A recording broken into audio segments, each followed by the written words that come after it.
gaarnay xubintii sportiska iyo faahfaahinada ugu dambeeyay Sucdi Cawiif. mahadsanid Nasra Maxamed.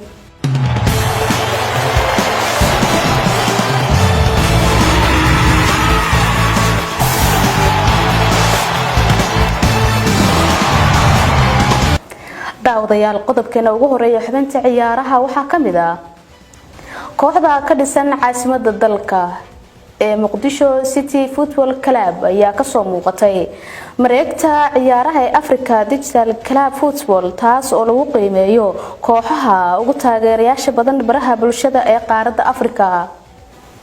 kooxda Manchester City ayaa dalbatay in markaasi kooxda dhigeeda ah Bayern Munich in ay ku soo wareejiyaan hadii ay doonayaan laacibkeeda laf dhabarka oo kooxda loo reesanay in iyaguna ay keenaan markaasi laacibkooda Coman.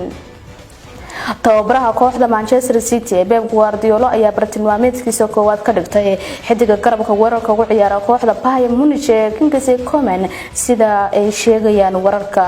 kooxda Man City ayaa xidiga reer France Kingsley Coman u aragtay bedelka tooska ee xidiga Lorenzo ka oo si weyn loo xiriirinayo kooxda Jarmanka ee markaasi Bayern Munich. laacibka kooxda Liverpool Van Dijk ayaa markaasi sheegay in laacibkii ugu wanaagsanaa ee uu la ciyaaray markaasi amba iska soo horjeesteen uu yahay wiilka weerarka hogaamiya kooxda Manchester City Sergio Aguero. Van Dijk ayaa qaab ciyaareed fiican soo bandhigay labadii xilli ciyaareed uu joogay Liverpool markii uu kaga soo biiray dhinaca Southampton markaasi 2018. Van Dijk ayaa dhowr jeer ka hor markaasi ka hortagay xidiga weerarka ugu ciyaara kooxda Man City Sergio Aguero hadii ay tahay Premier League amba Champions League. waxa uu markaas u magacaabay weeraryahankii ugu adkaa ee uu wajaho.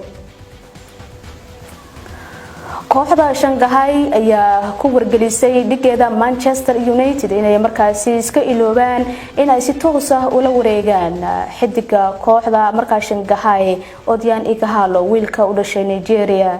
laacibka kooxda Man United Odion Ighalo ayaa kooxdiisa hore uga digay in ay si toos ah ula wareegaan xidiga weerarka ugu ciyaara Odion Ighalo kaas oo lagu helayo markaas 20 milyan oo euro. xidiga reer Nigeria ayaa qaab ciyaareed cajiib ah soo bandhigay tan ilaa markii uu qaab amaah ugu soo biiray Man United waxa uu doonayaa in uu isagu kooxda joogo laakiin kooxda Shanghai ayaa doonaysa ugu yaraan 20 milyan oo euro hadii ay si toos ah marka ay uga iibinayaan kooxda Manchester United xidigooda Nigeria ka soo jeeday Odion Ighalo.